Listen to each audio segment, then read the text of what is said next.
Good morning, viewers at home. Welcome to the program, Superdawn. I am Vera, also with you on this edition of the program.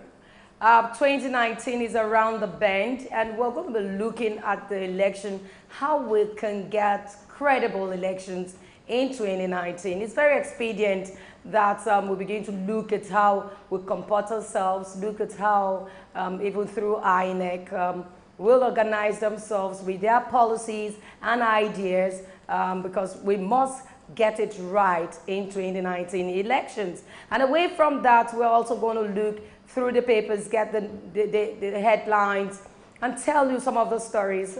All of this will be happening with our numbers on television, so the numbers will be open for you to call and make your contributions. But we're not going to take the newspaper headlines first this morning. We're going to get our guests first.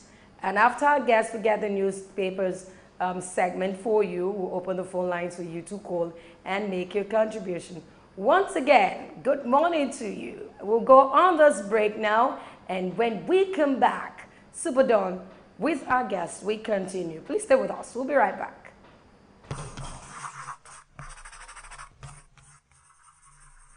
Superdawn, your daily live current affairs program where topical issues that border on politics, economy, sport, and sizzling national issues are analyzed, now holds every Monday to Friday, 8 a.m. to 10 a.m. on Superscreen television. Let your voice be heard. Join us.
Welcome back. Well, we want to look at ahead of 2019 elections and issues surrounding it. Well, in 2019, I know it's just around the bend and lots of people ready to see what that outcome will be. But first, we want to look at our preparedness. Are we really prepared? What do we need to do to make 2019 election more better? Because in the last election, 2015, we saw what happened. Some people said that election was just 8 Nigerians were tired of the former administration and they needed something new. And we got something new, but are we really satisfied? If you're not, what are your plans? And if you're satisfied, what do you think we need to do as citizenry to make 2019 a better and a well-organized election? So we have in the studios with us Senator Ganiu Olariwaju with us, Solomon. Good morning to you, Senator. Yeah, good morning, Vera. Good morning, Lagos. We're looking at 2019, ahead 2019 elections. And even the U.S. Institute of Peace has said that there might be threats of violence in that elections. Starting with that, what do you think when you heard that information? Well, this won't be the first time we will have such a prediction. And I think every election that we've had so far, I think we've had 5. There have always been apprehension about the conduct of the election, about the process of the election. And every time, the election will come and go. And I believe 2019 won't make too much of a difference in terms of the conduct, in terms of the process. We naturally, Nigerians, I mean, maybe it's human, we are apprehensive of anything coming. Particularly when it comes to the issue of elections, we are apprehensive of rigging, and there's a mutual suspicion that, okay, maybe this one will want to bring in violence and all.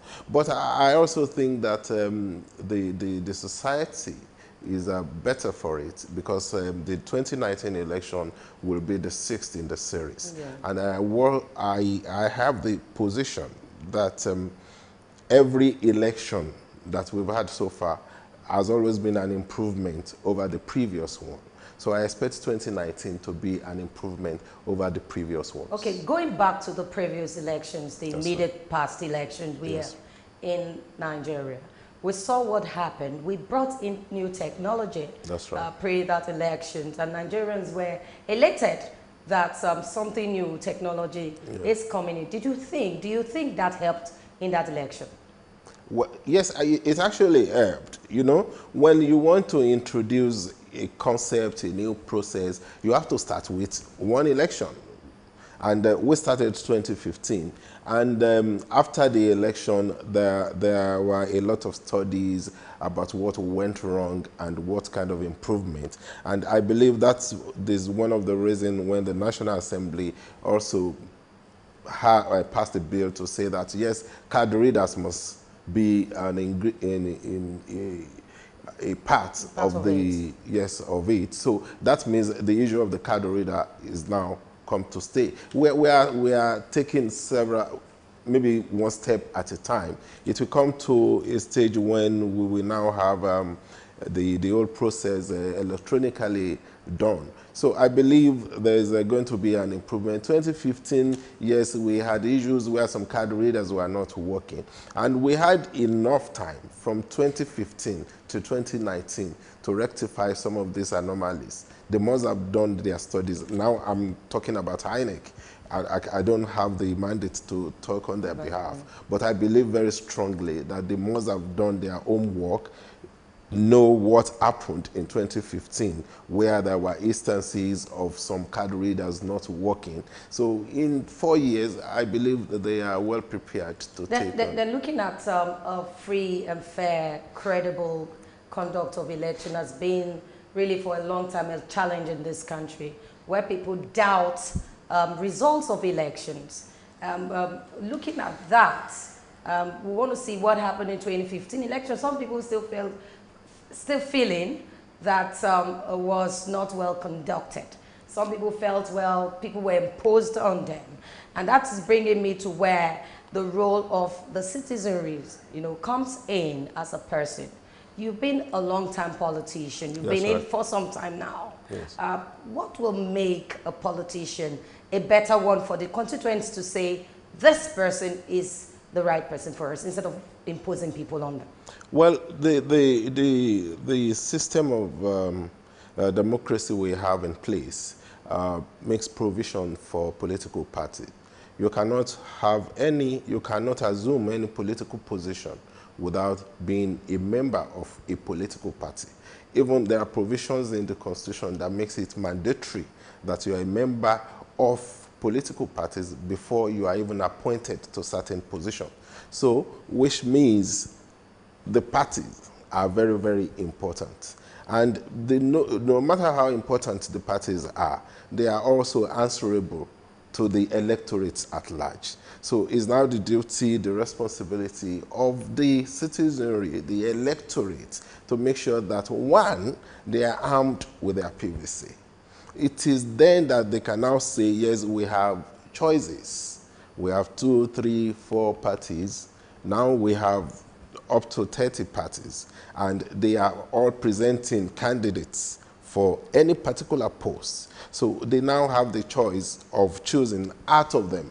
That's, well, given the background, given the antecedents, given the performance of this particular candidate, this is our choice. Nobody takes that away from them. So they can also say that, okay, maybe because we don't like the process that spring up this particular person, we do not want to vote for him. So the choice is absolutely that of the electorate. But one, it is important that they realize that's power that they have. And in also exercising that power, they must be armed with their PVC. Okay, PVC is very important here. Very, very important. And we've gone on the street, we've asked people, we've seen where people have said that this administration is not faring well at all when it comes to economy. But remember, before this administration came in, the president said, the party said they're going to fix the economy, the 3 That's points, right. Security. That's right. And also corruption. Corruption. That's and we've right. seen where names have been mentioned, people have backed monies belonging to the country for their own personal use. Looking at this, have they really fared well in the economy? Well, they've fared very well in economy. And let me start with immediately they came in, the economy went into recession. You cannot say that the government that just came in was responsible for that recession. The recession manifested after a period of time. But since that time, we've gradually moved out of the recession. And we're now on the path of growth. That, I believe, is a plus to the government. And apart from that, look at the revenue generation. Even during a recession, they shifted attention away from the oil, because by that time, it was hovering between 30, 35, and they shifted attention to agriculture, to solid minerals, and so on and so forth, so that we start this moving away from dependence on oil and oil alone. And again, the government also, if you look at the indices through which you can measure the economy, the inflation, for instance, for 15 months consecutively was on the decline. And the foreign exchange, they opened a window whereby they made available 1 billion weekly for investors, for industrialists, and so on and so forth. And that in itself attracted 45 billion in input annually, and so on and so forth. So if you look at it, the economy is doing well. But because certain people feel, okay, this is the way it's supposed to be, and this is the way it used to be. You see, this is a matter of statistics. How well are we doing? And we are also operating at the global stage. Nigeria is not just, and the government, yes, before I forget, they also have this economic recovery plan, which stimulates macroeconomics and so on and so forth. I believe the government is trying its best in terms of economy. You just said that the economy is well. That's right. Are you saying the people, the market women on the streets are aware? Is it reflective with the success? Looking at the market women, looking at those selling tomatoes, looking at those selling boiled corn in front of their roasted corn in front of them, do you think it's really doing well? Well, if you start from the way if you start from the stage where we got in, where the present government got in, and what they had to battle with, and you now look at where we are now, it may not be something that is understandable to the average man on the street. But when you look at the various indices, you will come to the conclusion that the economy is picking up. If the last government has continued, only God knows where we will be by now. But because this intervention came and the government saw the need to quickly rally around the economy so that we don't get to the pit, because that is where we were heading at that time. And you see, certain things you cannot explain. But maybe when you start looking at them, the microeconomies and so on, taking it up to the macro level, they may not understand how it is. For instance, the revenue base. The revenue base has increased, taking the emphasis away from the oil production. And again, the government has been able to add 5 million people to the tax regime.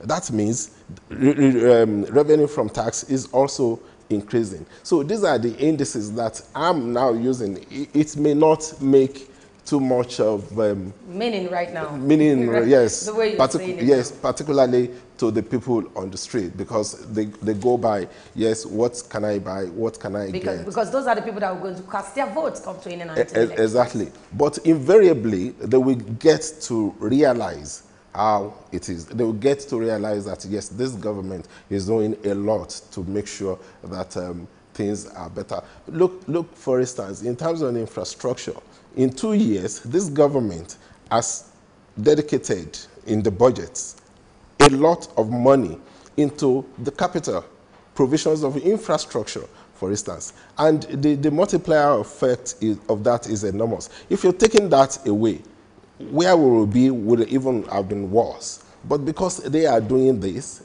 recently they announced that in the 36 states, they're going to have at least one project out of the money just released. Released. I mean, you can look at the multiplier effect of that. This I cannot explain adequately to the average man on the road. Then we'll also, let's so that we can continue, because we're also looking at the 2019 elections. That's right. Looking at politicians in their constituencies. Yes. Are these constituents, the electorate, are they really satisfied with what they get? Sending someone to the Senate, sending people to the House of Representatives to represent them, are they really doing what they should do? Well, you isolate every individual. And maybe I should just take your own constituency. Well, let's start with that. Well, maybe I should also tell you that I'm not a serving senator. Yes, I know when you were. Yes, when I was serving, I made bold to say that up till now, I have more than any other person in terms of constituency projects. And let me also seize this opportunity, permit me, because recently somebody went online to say that there are some projects that are not completed by me and that perhaps I was given some money. And this is a fellow that's supposed to educate some other people, given 19 years of the practice of this democracy and given his profession. He's supposed to know better. You don't release money to a lawmaker. The agency gets the contractors, they supervise the contractors, and they release money to them. So if they don't finish anyone because they don't pay them, the contractors move out of the project. What has the lawmakers got to do with that? It's got nothing to do with lawmakers. But coming back to the constituencies, the constituents and their representatives, I believe the constituents are in better position to evaluate the performance, the accessibility, the responsiveness of their representatives to them. They evaluate using whatever criteria they want to use to say that, yes, he has served us right. No, he has not served us right. And we want to withhold a mandate to him. We do not want to return him. Or maybe he has done so very well, we want to return him. This is an opportunity. It comes periodically, every 4 years in our own case in Nigeria. And I believe every right-thinking person should take hold of such opportunity. So what qualities will one see in someone and say, hey, this is the person I want for my local government, this is the person I want for a country like ours? What are the qualities you think we need to begin to look out for?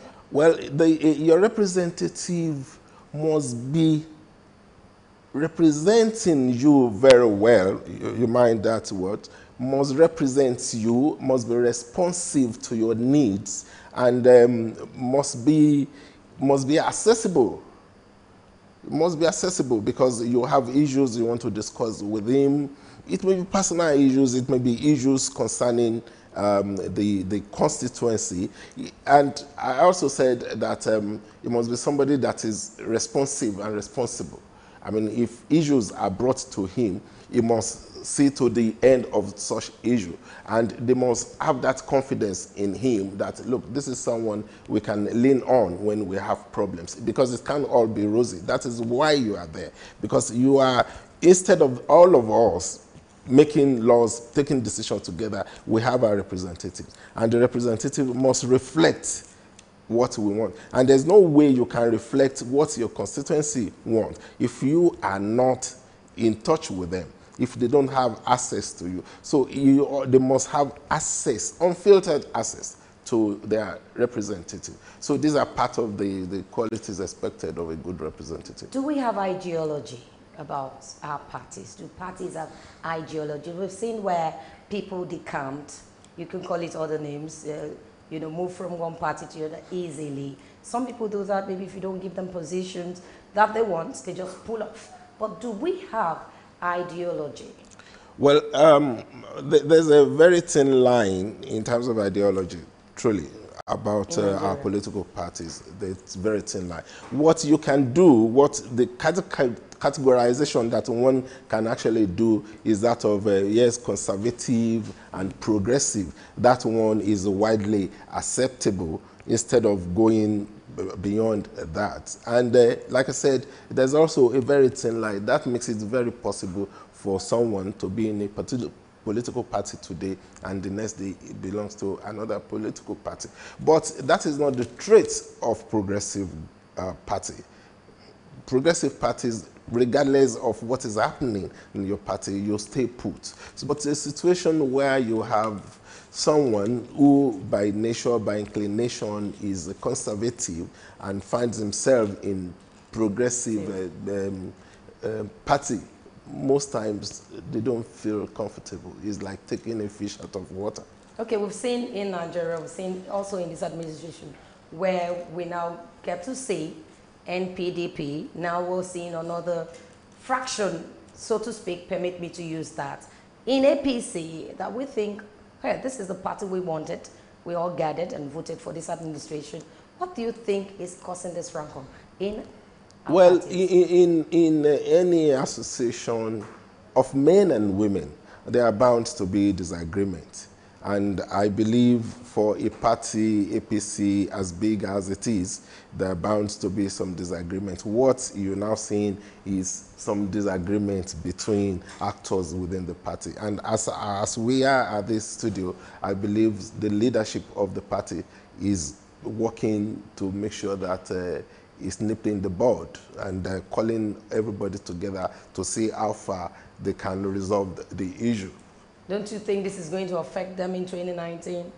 It will be. You see, that's why I was talking about the progressive parties. Don't you think this might be one of those hiccups you see? Well, it may happen, but it has happened several times. But at the end of the day, we will find a way of resolving the issue. It won't shake us. It won't shake us. It will be resolved. Senator, in wrapping up this segment, maybe you could help us, tell us what the electorate need to do come 2019 elections, and if this administration doesn't come back, will you be disappointed? This administration will come back. This administration will surely come back by the grace of God and the goodwill So what of do you the think electorate. Nigerians need to do right Well, now? the Nigerians, first they need to have their PVC ready. That is the only sure way that you can vote, regardless of what your position, your thinking is. You must have your PVC. Then just make sure that you also come out to vote. It's not an holiday. The voting day is not an holiday as some people want to take it.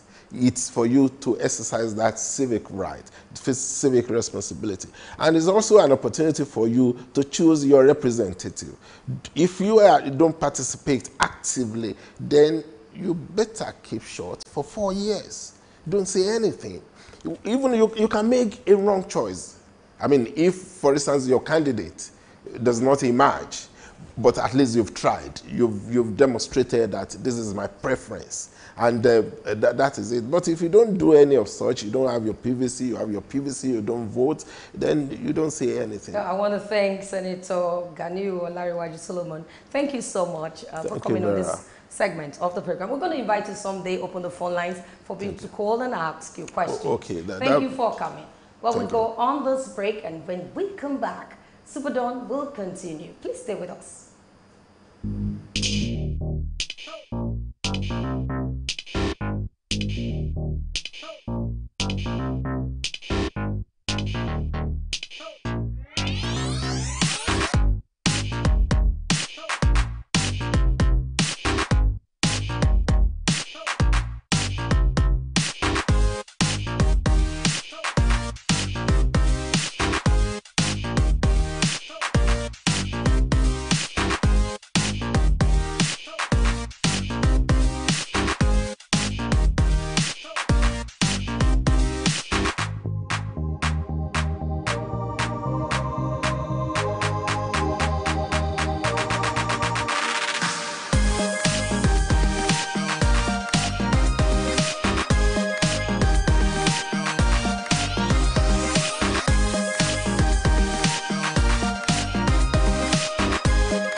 Welcome back. We're still with our program. This is Superdawn, but we told you when we started this program that we'll take the newspaper review in the middle. I said so.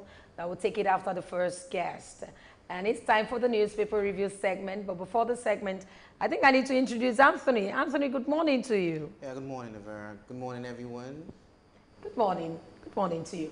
Well, it's a newspaper review segment, and we just start with the Punch this morning. And it says here, Fresh crisis hits APC as NPDP others form fraction. And this came in from RAPC. And the writer says here, Buhari has demonstrated incompetence and nepotism. And this is from the fraction leader. I don't know your thoughts when you heard yesterday. That's another one coming in from the APC. Another fraction.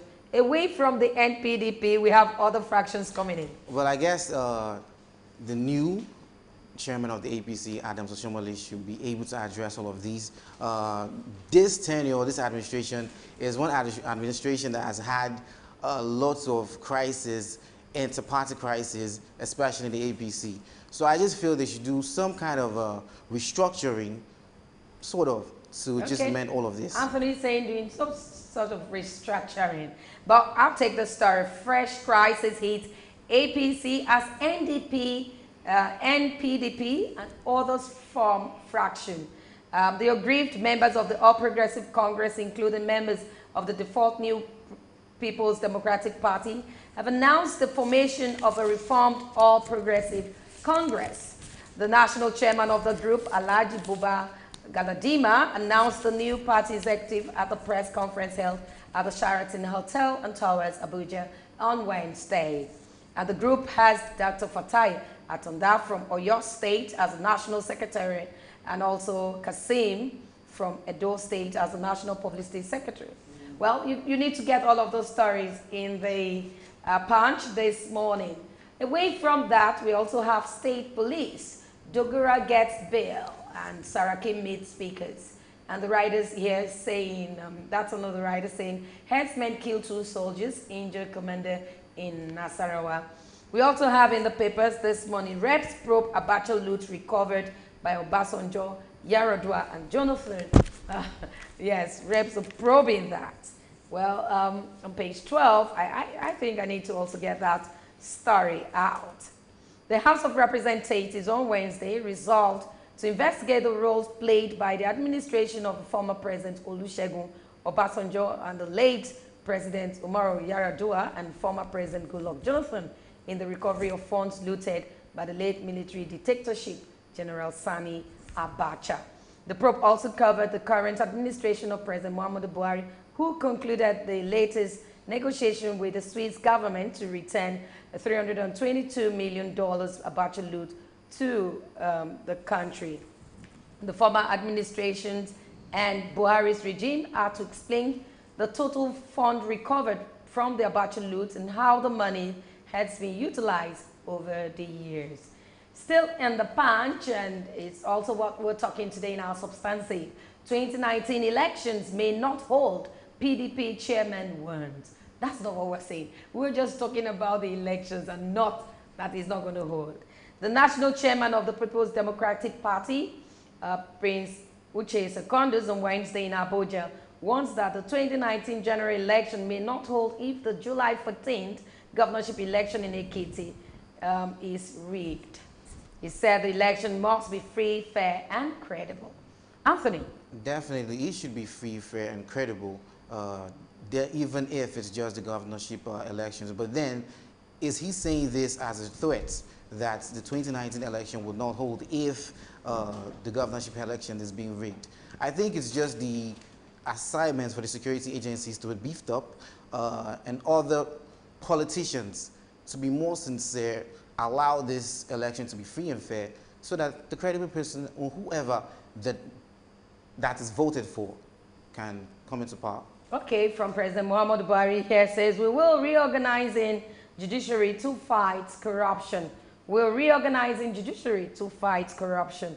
We also have this, the rise in cultism and kidnapping worries, rival local government boss. Still in the Punch, we have, we have this here, says, defaulters now to pay taxes with interest and penalties. So if you are a defaulter, sorry for you. You're definitely going to pay something more than what you owe. Okay, that's it. And the last story in the Punch, we will take in the Punch, is 1 month to deadline. 136 groups seek registration as political parties. Get hold of the Punch to read more. Away from the Punch, yes, Anthony, we have the Nation. Newspaper you have here. why I'm selling recovered assets, and this is coming from President Muhammadu Buhari, and that is on page 9 of the Nation's newspaper. I will take that. This one says, President Muhammadu Buhari said yesterday that the world is waiting to see if the president's coming after him will return the loot and assets being recovered by his administration from those who looted the treasury. He noted that stolen assets seized from looters under his military rule were returned to them when he was ousted in 1983. Buhari said his administration is selling off assets recovered from looters and putting the money in the government's coffers to forestall what happened in the past. The president was responding to a question on Nigeria's anti-graft battle during a joint press conference at the end of Namibian President H. Gabo's visits to Presidential Villa, Abuja. And he's saying, okay, why we sold them, and yes, he sold them, and it's a very good thing. But then, like the story you took in the previous newspaper, I think it just needs to be probed how everything was sold, what it was, and what it was spent on, and all of that. So it's not just what we read in papers and what we see or what we hear them say, but then we are also saying these things. This one says, FEC okays 230 billion naira for roads and mining. The Federal Executive Council FEC meeting yesterday approved 230.28 billion for roads projects and mining data. Minister of Information Lai Mohammed and Minister of State for Mines and Steel Bawa Burari briefed State House correspondents at the end of FEC meeting chaired by President Muhammadu Buhari at the Presidential Villa in Abuja. He said, and I quote, also approved today is a contract for the Link Road and associated infrastructure for the second Niger Bridge. The Link Road is about 11.9 kilometers. The contract was awarded to Julius Berger at 206 billion. The bridge is linking Anambra and Delta states. And that is a good one. That right there is a good one. Okay. These funds, we just hope that these projects are being fast-tracked so that well, we need all the projects to just commence. If you look at what is happening in Nigeria now, or even in Lagos, you get some of these projects and he's cutting a whole lot of traffic gridlock. We'll look at the roads in Lagos. That's one thing. I can't believe what is happening right now in Lagos. So it's not just about doing it, but doing it fast. But then doing it fast does not mean it should be done well. Yeah, they should be fast about it, and we too can be patient a bit. But it should be fast about it. It's affecting the market women, the traffic, and all of that. Business in general. Definitely. This one says, Macron to Nigerian youths, get involved in politics. French President Emmanuel Macron has told Nigerian youths to be actively involved in politics to change the country's narrative. Describing politics as important, the French president said only Nigerians could change their image and that of the country before the Committee of Nations. Macron, who was accompanied by Lagos State Governor Akunmi Ambode, threw the challenge Tuesday night when he visited the African Shrine in Ikeja at an event tagged Celebration African Culture. Now, this is a good one, especially to the youths. We need to get more involved in politics, but then I think the youths have been always involved in politics, but we have not really had a face. No, when you mean you said you think they are involved. No, we are involved. Okay, I think we're not doing enough. The youth need to get more involved. When we say being involved, it's not saying, okay, let them do their own thing. That's not what we're talking about. Get yourself registered, get your voter's card first. Show interest. And that's the first time really in Nigeria I saw youth, lots of people coming out to say they want to be president. I've not seen that turn out like this before. In the last election, we didn't see a lot of them come out. But this election, we'll begin to see people, we'll begin to interview young minds saying we can put something better on the table. So if you are there, you think you have all the qualities, you think you can do something, and I know you can do something, you can give it a shot. We can give it a shot. Yes, we can all give it a shot. I mean, we're also looking up to you. Okay, there's a caller here. Hello, good morning to you, Ayo. Yes, good morning, Vera. Good morning to you. And your colleague. Good morning. Yeah, please, I want to talk about the state police. Okay, go ahead. And I went the National Assembly. We are in a hurry to go into the state police preparation to put into the constitution. To pass it, yes. But what I'm saying is that that is not the problem of Nigeria. The problem of Nigeria is like restructuring, through federalism, that will bring out Boko Haram from the bush. The state police that will still bring us back to the gunpowder, under gunpowder. That will look what to choose, not state police. Yes, state police is important, but there are other things that are more important than the state police. What are those things you think they are more important? You see? What are those things you think they are more important? True federalism. They should lobby to bring it into the constitution immediately. Boko Haram will come out of the bush. There's a lot of things people raise with the cattle roster, Okay. They will be tired. They will be ashamed of themselves. Okay. And gather themselves together for peace. Okay. The same police will still bring us to confusion. Thank you. Okay, thank you so much. Yes, you have some stories. Well, it's a good thing that, yes, true federalism, but then I think security is key in Nigeria. So if state policing might do the work, it's all good. Okay. This one says, Senate seeks probe of Lagos truck fire accident. The Senate yesterday resolved to ask the police to work in conjunction with the Federal Road Safety Commission, FRSC, to carry out a thorough investigation of the circumstances that led to the fuel tanker accidents in Lagos last week. The upper chamber said the aim of the investigation should be to prosecute anyone found culpable in the preventable fuel tanker fire accident. So that accident that day was, I don't know how I'll put it, too many to chew in this country and in Lagos as well, where tanker drivers, you just see they drive anyhow. I don't know. I don't really know why people cannot adhere to rules and regulation of a state. I don't really understand. But one thing that was key that really struck me was that the tanker didn't have a logo on it. So you could not know which company, where it was coming from. So I think they should start from there, the policies, the regulations, before an oil tanker gets on the road. Somehow, some way it should be branded. Yeah, I think in case we're anything waiting for happens, the full the probe. investigation is on. We're waiting for the full report. That particular incident, it was a terrible one, very horrible one where people lost their lives.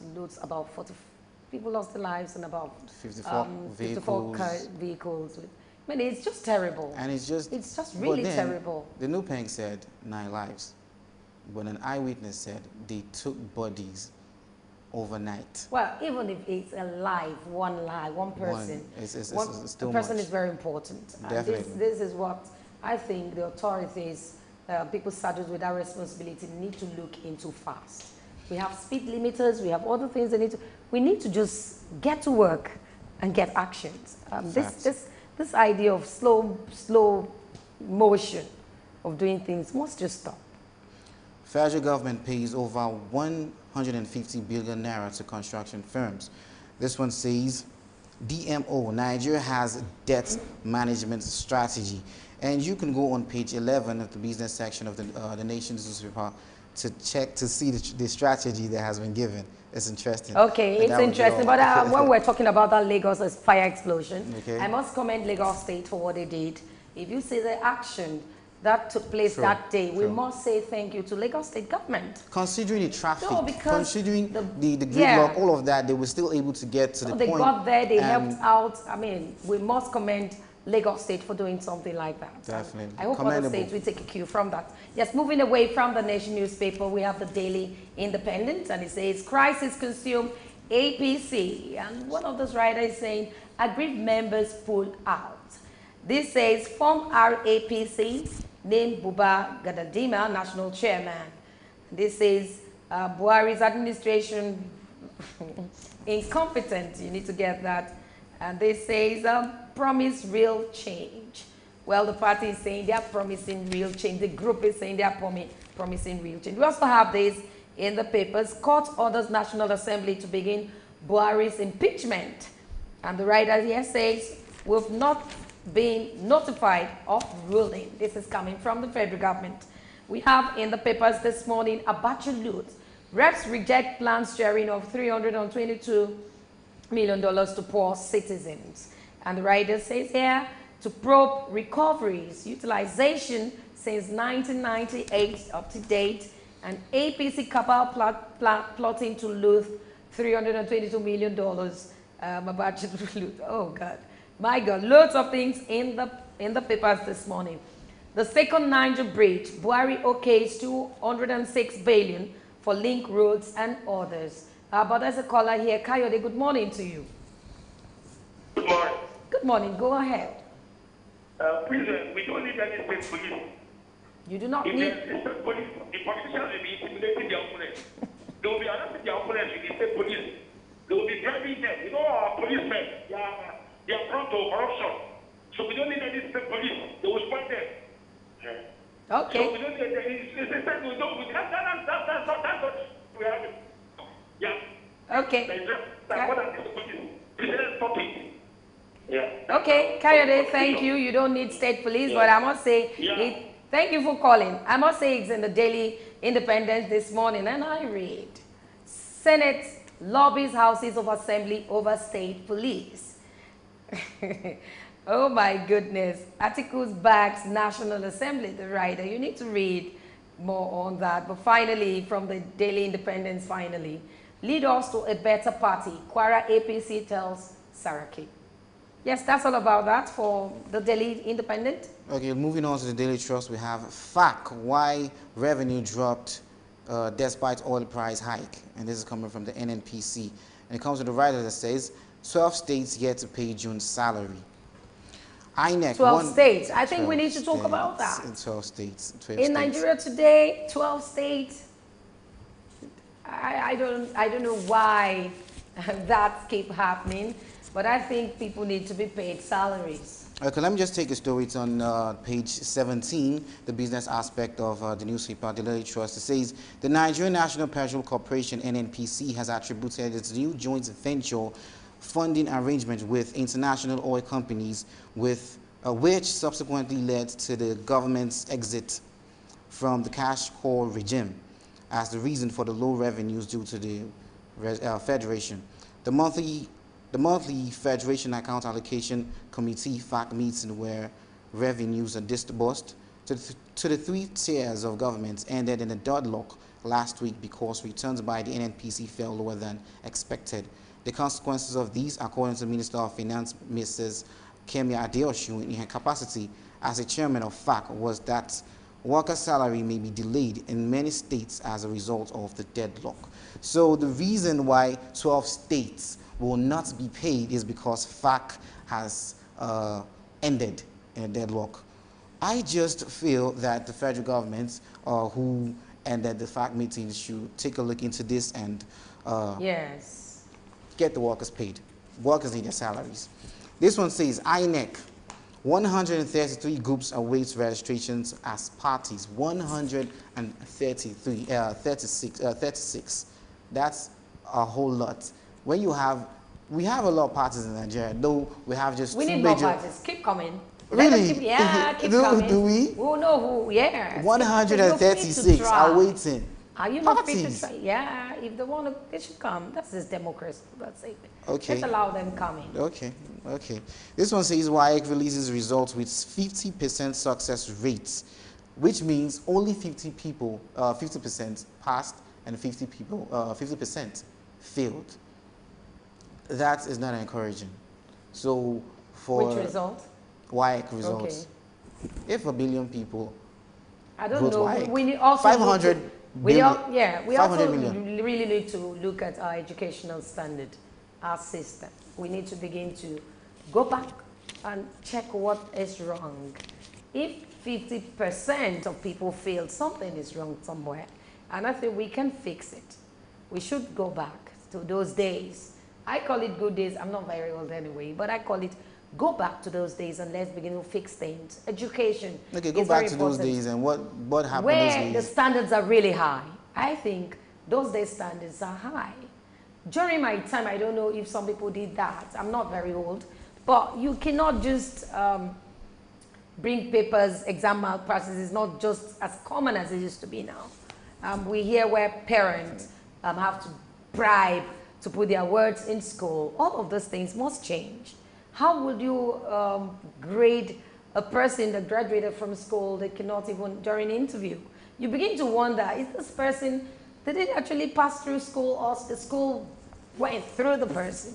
You begin to wonder, and I think we need to look at the educational standard and do something fast about it. Yes. But then on both sides, it's they say pass through school. They have to put the school I pass don't know, through. but anyway. No, basically that's what it is. We need to do it right. We need to get it right. Okay, this one says, court orders National Assembly to begin impeachment proceedings against Buhari.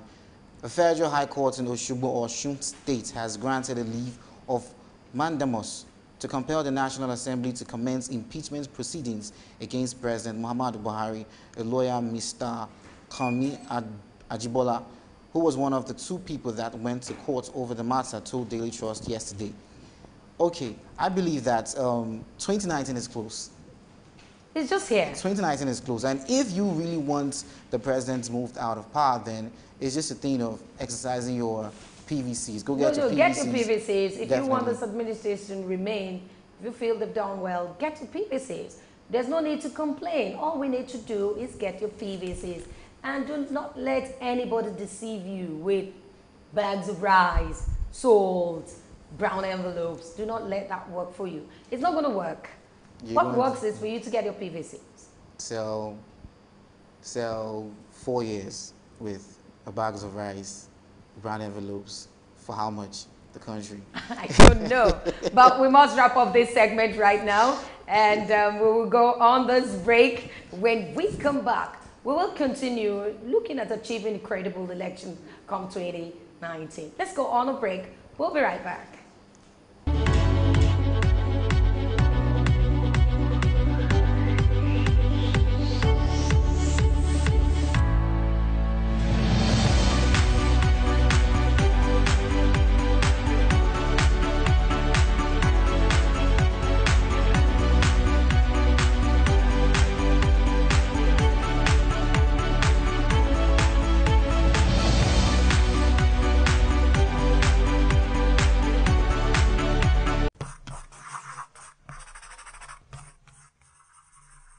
Superdawn, your daily live current affairs program where topical issues that border on politics, economy, sport, and sizzling national issues are analyzed, now holds every Monday to Friday, 8 a.m. to 10 a.m. on Superscreen television.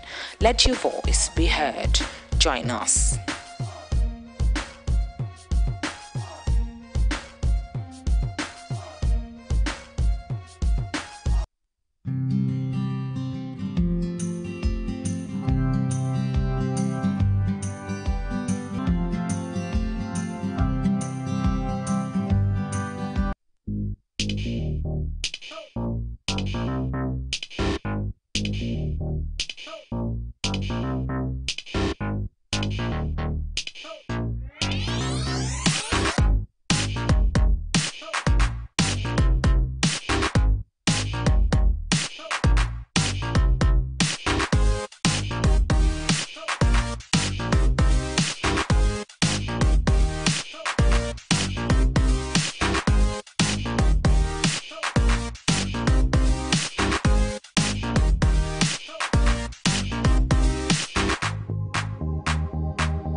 Welcome back. But we'll go back to our topics, achieving credible elections comes 2019. Looking at this, all eyes right now on an INEC, you know, for them to do what is better for all of us, looking at like taking the cue from what happened in the 2015 elections, making sure that everything is done right, from the machines to the collection of the PVCs card, making sure that Nigerians are really ready, and they are ready for 2019 elections, because we're looking at them putting better prospects, putting things in the right places. We are ready for that elections, and INEC can make that work. But talking, achieving away from INEC, the citizens really need to also know their rights, get PVCs, and get ready for that elections. Well, we also have another guest. The first guest left. We have Senator Solomon that just left. And now another guest for that same topic. We have Professor Simeon Nna. He's a lecturer at the Republic of Benin, North American University, Odegbe. Good morning, Professor Simeon. Good morning. Welcome, Professor. Good morning. Thank you for having me. Now we're looking at achieving a credible election come 2019. We're looking at fair, pure, and genuine, sincere elections come 2019. Let me take you back to 2015 elections. Okay. Some people have said that that election was not really genuine. Some other quarters are saying that elections, Nigeria wanted a change, and they got ready for that change, and they got it right. Do you think that election was a success? Well, it depends on the divide you're looking at it from. From the divide that Nigerians wanted a change, okay, you could say it was successful, because actually PDP disappointed us. But did we get what we bargained for? My answer is an emphatic no. I want to take you back to what the senator said earlier on, that the last administration took us to reception. I disagree with him. I want to say this succinctly. I want to, change the narrative that this bulk passing has created for some time now. If you ask any economics, realistic economics, it will tell you why we went into reception. We went into reception not because of what PDP did. Was PDP corrupt? No doubt they were corrupt. But the problem was that an election is coming up in 2019. Yes. What naturally happens is that all sane investors will withdraw their investment and wait at the sideline. They are waiting for the next government that will come in, what it will look like. Now, they will wait for his first speech. His first speech gives them a direction, whether to now go back to that economy or go out of that economy.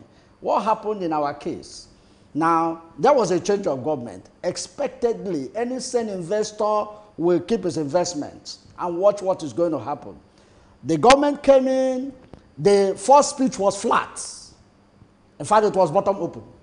Nothing in that speech to take home. Besides, it was a copied speech. Now, coupled with that, our dear president went around the nations telling them how corrupt we were. I want to ask you a question. Can you invest in a corrupt economy when the head of that organization, or the head of that nation rather, is telling you that his nation is corrupt? If you're an investor, will you venture to go into there? Now, I want people to check the quantum of dollars that left our economy June, July 2015. The stock exchange almost collapsed. That was what led to that reception. If this government had done what they were supposed to do, for 6 months, there was no minister. Nobody was doing anything. Rather, the president was going around telling the whole world how fantastic. Are you saying they are the cause of the recession? Is that what you are telling me? That was the cause of that immediate recession. Now, when they sat down, now let me equally tell you, the president is not an economist. That is not to say you need an economist to be head of state. The ones we had before were not economists. But what happens is that when you come in, you bring eggheads, economists, that will sit down and think of the way forward for you. Look at what Obama did. He went to Harvard, went to all the blessed places and got all the good brains and brought them together. You can hate Obasanjo for what you care. I don't like him. I'm not his fan. But look at what he did to the economy when he came in. He had 3 different economic teams. He had the Kojiwala team. He had the Soludo team. He had his kitchen cabinet. That's the economic advisor. And these people were looking at everything he wanted to do economic-wise, tear it down, and come out with a blueprint. And that was why he was able to pay. Professor, we've seen where this administration has said they are going to fight corruption. And we've heard names. We saw them brought list out, looters list out, where some people amassed wealth that wasn't for them. Sorry, ma'am. Let me cut in here. Is this administration fighting corruption? Are they not? I would say they are fighting opposition. And I can say that succinctly. I'm from Abia State. My former governor, his case has been in court even before this administration came in. Just because he went into APC, he's now a chieftain of APC, now he is a saint. He's now going around telling people how this administration will bring free education to the Southeast. And this was the same man that was transferring, it's been proven in court, though the court has not finally given judgment. This guy was transferring funds from the state account to his personal account. The records are there. But have you not seen persons being exposed by this administration? Have you not seen? I've seen people exposed, but let me expose at the pages of newspaper. Mind you, there is nobody this administration have jailed that their case started in 2015. No. All the cases that have been jailed, check them. 2007, 2013, and what have you. You see, that is not how to fight corruption. I've said it severally. You know, the only person that would have fought corruption in this country was Murtala Mohammed. Why? Because when he came in, the first thing he did was to purge himself of whatever thing that you can accuse him of. He ceded some of the houses in Kano, almost a street, to the government, and said, I built these houses from corrupt funds. And now, at that point, he was ready to fight. And that was the man that would have fought corruption in this nation. Yeah, is the president personally financially corrupt? I would say no. Okay. He's not financially corrupt. But corruption is not only about finance. I can take you back. Shagari, was he financially corrupt? No. But that administration was stinky. The Shagari administration was stinky. But Shagari himself was not a corrupt person. So that the president himself is not corrupt does not mean that this administration is not corrupt. This administration is stinky. Are you saying, corrupt. Senator Solomon Ganiu, are you saying he was wrong about his accession? Is that what you are telling me? I am not just saying that. I'm emphatically saying that in caps underlined. That no, it was not what PDP did or didn't do. Let me put it clear. I'm not a member of any political party. I have said it that PDP was a corrupt party. No doubt about that. But if things were properly managed, come on, let's go back to 1999. What happened? How much did Obasanjo inherit? About $3 billion. That was what was in the treasury. And this guy was able to manage it, and as when he was living, I think we had over 20 billion in that account. Now, these people came in and had over 20-something billion in the account, and they said the treasury was looted, and instead of the man sitting down to rejig the economy, he was going around, you know, demarketing the economy. How can you demarket your own business and you think people will patronize you? It doesn't happen anywhere. It's common sense now, which is not common. Okay, it's common sense. Coming into the election proper, we had the case where Fayemi's billboard was being vandalized.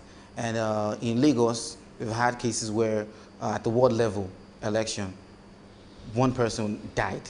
When you look at all of this, coming 2019 election, what do you have to say about the security? Do you think we are safe? The bloodletting in Nigeria now is nothing to write home about, you know. It's one too many. And my worry is that the government is not doing anything. In fact, if you go through the speech of the president and the presidency, you will know that we are in for trouble.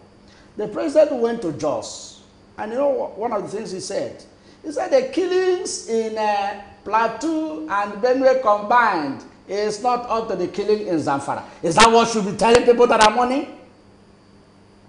And his spokesperson, additional, said a few days back that it is better to be alive than to be talking of ancestral lands. You know. So what are we talking about? Now, the government is not doing anything. People have said, rejig your security architecture. Now, some of these security personnel, their time has expired. So what is stopping the president from changing them? Now, these people have been seen to be incompetent. The IGP was asked to go to Benue. He didn't go there. He just went there and went to another state, either Adamawa or which other state, to sleep. And the president said he doesn't know about it.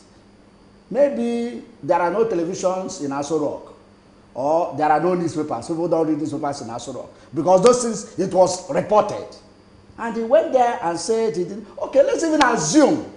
Let's give it to him that he was not aware. Maybe he was too busy. So he was not aware. Now, when he got aware of it, what did he do? Simply nothing. So we learned he was queried, and nobody saw the query, and nobody heard that that query was answered. And the man is still there doing what he knows best to do. I learned clearly that people in Plateau, even because I listened to several sides of the divide, that on the day of the killings, that we had over 200 people that were killed, and they were reporting 70-something or 80-something. International media reported over 200 were killed. People said they were calling the police, and they said the terrain is not accessible to them. What are we saying? So a caller called. They are human beings. A caller actually called in and said he condemned state policing. But then when you look at all of this, and like you rightly said, the president is not doing enough. Yeah. That in the state of the electorate, the mind of the electorate, how do we encourage, what do we do to encourage the electorate that, okay, 2019 election will be safe, calm, and democratic? I don't know how to encourage anybody. Because with what I'm saying... What would you prefer? With what I'm saying. You see, the people that are saying state police should not be encouraged, I don't know what they have in mind. Because right now, the federal police has failed us. In fact, the governor of Zamfara said he has resigned as the chief security officer of the state. I'm going to come back to you. There's a caller here. Yes. Sunday, good morning to you. Yeah, good morning. Good morning. Go ahead. Yeah, I want to thank the gentleman that is speaking just there. Yeah. You see, we have said something that if the government is not corrupt, and let's say you can be the president, as you said, and the people that is working under him is corrupt. Yeah. What are we going to do about that? That's the only question I have. What can we do about it? What can we do? It's the agencies that are supposed to take this people up are not taking them up. Let me tell you something. The EFCC chairman was rejected several times by the Senate. Sunday, thank you for calling. And the man is still there. Now, what we are told by the same EFCC is that except a petition is written against anybody, they are not going to go after the person. But I can tell you succinctly that there are people that are even serving in that administration as ministers, that petitions, not one, not two, not three, have been written against, and they have not lifted a finger. That's why some of us believe that this administration is not fighting corruption, they are just fighting opposition. Okay, Anthony talked about security, and I wanted you, before that caller came. Yeah, I was telling you that the governor of Zamfara, who is supposed to be on paper the chief security officer of Zamfara State, has said he has resigned because he can't call any of the security forces to order. So what is the need of being a chief security officer when you are chief of nothing? So every security apparatus is being controlled at the federal level. So some of us are calling for this state police so that at least the chief security officer of the state can do something about his state. Look at Otom, was almost weeping because he can't control anybody. Okay, why can't he? Because we are in Lagos State, and you can see that Lagos State organized what they call Neighborhood Watch. Why can't they organize their own sort of security? Lagos State is an APC state. The same thing Lagos State did, Rivers State did a similar thing, and they shut it down. And the man is going forth and back now in court to see whether he will. So let's not play politics about everything. You know, the Neighborhood Watch is a form of state police. Let me tell you, because the only thing they cannot do is that they cannot detain. They can arrest you and hand you over to the place to detain you. So, and other states that are not APC states should be encouraged to do the same thing. Okay, I'm going to see, this is not an APC country. Again. There's George. George, good morning to you. Hello, good morning. Good morning. Yes, I have to say this. You know, as a Nigerian, we had so much hope when this man came. The very first point I noticed, which is I say, give Nigerians a very, very negative impression of the person of Buhari. One. I don't. Can you hear me? Hello? Yeah, go ahead. Hello? Yeah, go ahead, go ahead. Yes, his speech was the very first thing that gave a negative impression to Nigerians, because we couldn't really pick out anything significant from that speech. Just like Professor Simeon said here, it was flat, and it was, of course, we know it was copy. Then talk about the declaration of assets. It were the same people hammering on Senator Bukola Saraki, declaring false assets and all that. But it was the same person that couldn't even declare him. You know, we sent so much insincerity in the process from the start. And you know, silence in the face of you need to like you need to wrap it up. Yeah. Go ahead. Yes. Let's put it straight. Silence in the face of turbulence is actually a sign of conspiracy. When things like this happen and nobody says anything about it, and all you hear after is, it is condemned, we are condemning this act, and yet it keeps growing in strength and audacity. At the end of the day, what do you have to say about that? The truth is that what is happening in Nigeria right now is not strange to these people. They lack ideas. They lack creativity. What I'll just simply sum up by saying that at the moment, Nigeria does not have any active government. Okay. Okay, but before going away, George, before going away, what do you think we need to do to have a credible elections come 2019? Now, a repeat of what happened before the 2016 election is about to happen again. Now, we're talking about the registration of voters, getting the CVC and all that. If you know the process you have to go through to get a CVC in Nigeria, especially in the southwest and in the southeast, it is like passing through the nail eye. So, are you saying they should get that corrected? They need to make it very easy, very accessible. Okay, thank you for calling and your contributions. Thank you for calling and your contributions. Yes. Yeah, thank you, Mr. George, for your contribution. But let me correct an impression. The president declared his assets. Yes. It is wrong to say he didn't declare his assets. Let's be fair, because we are national television, so we should say it the way it is.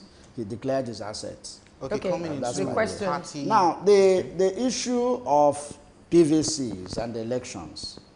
In 2015, something happened. That was when Boko Haram seized some local governments in Borno State. But Borno State had 90-something% collection of their PVC. A state like Abia, that had no problem, was recording 300 and something. Out of the 1-point-something million they used to record, it was about 300 and something that collected their PVC. So what are we saying? There is a grand plan to rig before the elections. Your thoughts anyway, but go ahead. Yeah. There was a grand plan then, and it worked. Okay. And today we are saying those things, those scientific rigging must be curbed now before we go into the election proper. In fact, people should, there are several PVCs uncollected, and INEC voter education department is not doing enough to make people collect this PVC. I watched the man several times on television, several television stations, and what he's saying doesn't resonate with me. I want INEC to please distribute these PVCs. Let people elect a government of their choice, not a government of their own choice. Okay, looking at PVCs, also let's look at the electorate themselves. Yeah. What do you think we need to do now ourselves? What we need to do is to collect our PVCs and go there that day to vote for the right candidate. You see, this issue of, I was reading somebody, I don't want to mention his name, and he said something that in Nigeria there are only two tribes: the wealthy and the poor, the masses. And that's what you have, because up there they can disagree on the pages of newspaper, on television screens, but they are together. Once it comes to sharing that cake, that national cake that nobody cares to bake, everybody wants to share what you don't want to bake. They speak with one voice. And that is why each time there is anything concerning money, the National Assembly, every seat will be occupied. Every seat will be occupied in the National Assembly. Okay, talking party politics, Yeah. the APC has had factions. As a matter of fact, recently the NPDP, another faction in the APC, Yeah. they have been clamoring for more attention. As a matter of fact, they even gave mandates and ultimatums. And now another faction is coming out. Looking at all of these, what does this say of a party that's coming out for elections? Well, it's a repeat of what happened in 2015. Yesterday at the Sheraton Hotel, Buba Galadima announced the faction of the party, Reformed APC. But can I say, that was the way they started. They called themselves New PDP. Now they are Reformed APC. So that tells me that any moment from now, they are out of the main APC. Matter of fact, as at yesterday, the standing in the Senate now is 39 senators for APC, for PDP, sorry, 26 senators for Reformed APC, then 24 senators for APC, and 2 senators for ABGA. That tells you where the pendulum is dangling towards. But what I want to say is that politicians are selfish human beings. They only think of themselves. You see, why they didn't move to any particular political party is that they are still negotiating. They want to know what is in there for them. And that's why they just said, there's no party like Reformed APC. That is just, on the paper. But they came up with... But they are moving on. No, watch it. They are going to move into another political party. Watch my words. That's the way they are going. What they are doing now is that they didn't want to announce we are moved over to this political party because they have not negotiated. You see, they don't want what befell them, in 2015 to befall them again. What happened in 2015? In 2015, it was just, let's gang up and push out Jonathan. So there was no proper agreement. They were supposed to agree. There was supposed to be a blueprint. People that are coming together will have to agree on certain things. And if you look at what happened then, as they were coming in, SCN then was the senior partner because it had more states than CPC. But immediately after the elections, CPC took over. The CPC states were higher than the APC states. So there was a lacuna. And because of the issue, they did not agree on sharing formula. It became a problem. That was why most of the positions went to CPC, because they felt they were in control. So I think these guys have learned from the past. That is why now they just pulled out to negotiate. They are going into, and don't forget that some of the complaints that they were laying was that they were sidelined. And it's as a result of what I just said. But what if it's a normal thing for people to fight? Is it not normal for people to disagree and agree? It's normal for people to disagree and later agree. But this is a different disagreement. These things are, you know, politics. I've defined Nigerian politicians to you before.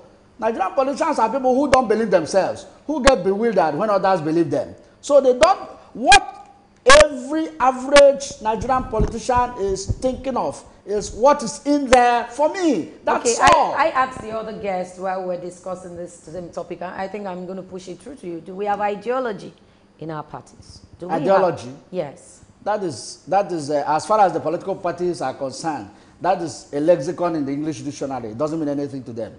For all I care, all the political parties have no different agenda. They are the same people moving over from one political party to the other. Who are the people that form bulk of the APC? There are people from PDP, SCN, ANPP, and CPC. And who are the members of CPC? They were from ANPP.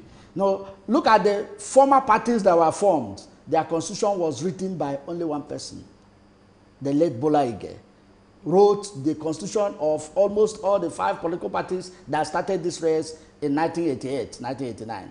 So you'll find out that he spread the same ideology throughout. And that's what they have been banding around.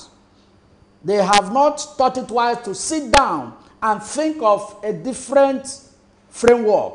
You know, I've said it in class, even when I lecture, that look, other nations are thinking without a box. We are still thinking inside a box. Now, you have to think outside the box before you start thinking without a box. But we are still thinking inside the box. And that is why today, let me give you a clear example. If somebody starts up a provision store by the corner of your street today, watch it in the next 1 month, 2 months. There will be 2 or 3 of them if he's selling.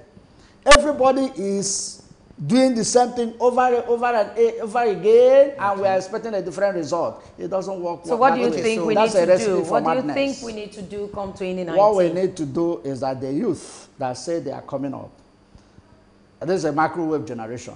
So I think they should come with a fresh idea. Let them inject fresh idea into the polity. I know that it will be a tall order for any youth to win an election now. In future, it could happen. But for now, it's a tall order for a youth to win an election in this country. But they should bring in their ideas to bear on what is going to, where next we are going to. So that maybe by the next election, that's after 2019, when they are prepared, then we now have new ideologies that people can look at. But if you are looking at all these political parties now, they have the same ideology. Okay, There's nothing different. The papers today was confirmed that parties waiting to be confirmed by INEC is about 136. Yeah. And if truly these are confirmed and accredited parties, we have 136 more to add to the parties that we have in Nigeria for now. Fine, we're in democracy, but don't you think this, or do you think that this would jeopardize the thoughts of the electorate as that's who to vote for? It's not going to jeopardize anything. In fact, the other parties are makeshift. What we have for now are 2 political parties and maybe a 3rd one, the 3rd force that is coming, which we don't know who the 3rd force is going to bring on board. So for now, the other parties are just there. After all, how many of them won local government election? Not to talk of House of Assembly or House of Reps. No, apart from ABGA, that has 2 seats in the Senate. Which other political party has any seat anywhere? Maybe Labour 1 in the House of Reps. So at the end of the day, you discover that it is just the 2 major political parties, and maybe one other one, the 3rd force, and maybe another one that will come up. And ABGA has never contested, I think they did once, the presidential election. They will always fuse in to one political party or the other. It used to be PDP. I don't know what it's going to be. Okay, maybe the 3rd force in the coming election. Come 2019 elections, what do you want to see come 2019? Because we're wrapping up. in wrapping up? 2019 election. From INEC, from the electorate, from the politicians, from the parties, what would you love to see? I want INEC, from INEC, I want them to be up to speed with technology. Because what happened in 2015 was an eyesore. I was in the studio in 2015, and we watched how even the then incumbent president could not vote up to 3 or 4 times before he was allowed to vote. While in some areas, people voted without the electronic device. This time around, I want them to ensure that that electronic device will work in all the states of the Federation. Now, for the electorates, please don't sell your vote, because once you do, you have sold your conscience. On television yesterday, they were saying that DSS arrested some people in Ekiti, buying PVCs from teachers. Please, please, please, please, I beg you by the mercies of God, don't sell your PVC. It is the only weapon you have. No, I'm going to hold you just for a moment. We have the last caller. Hello, good morning to you. Hello, morning, ma'am. Good morning, be brief and go ahead. I'm Solomon from Maryland. I called to contribute for the program. Yes, go ahead. I want to thank Prof. Simon so much, because if you have many Nigerians like him, he said the truth. But he limits something from his wealth. If we have Nigerians that are trained like him, I think this country will be better. Thank you so much. That's what I want to contribute. Thank you for calling. Thank you. Yes, go ahead. So for the electorate, please don't sell your PVCs. That's the only weapon you have. That is the only thing that will make the government to be afraid of you. But when you sell it, you will not be afraid of the government. So please, hold on to your PVCs. And that day, go in there, vote for the right candidate. No, if they come with their money, collect it and go and vote to the right person. No, it doesn't matter. When they come and disturb you, collect it so that they will not maim you. Because these guys don't have the heart of human beings. That is why the killings are going on, and they sit in their comfort zones and pretend as if nothing is happening. It's business as usual. Look at the number of people that the international body reported that died from January to death. About 1,600 and something human beings. We're not talking of cows here. We're talking of human beings dying, and the government is doing nothing about it. It doesn't happen in any clan. It can only happen in Nigeria. Okay, I want to thank Professor Simonina, a lecturer from the Degree University, Benin. Thank you so much for coming on this edition. You're welcome. Thank you for having me. Well, we'll go on this break now, and don't forget, it's time for sports. We'll be right back.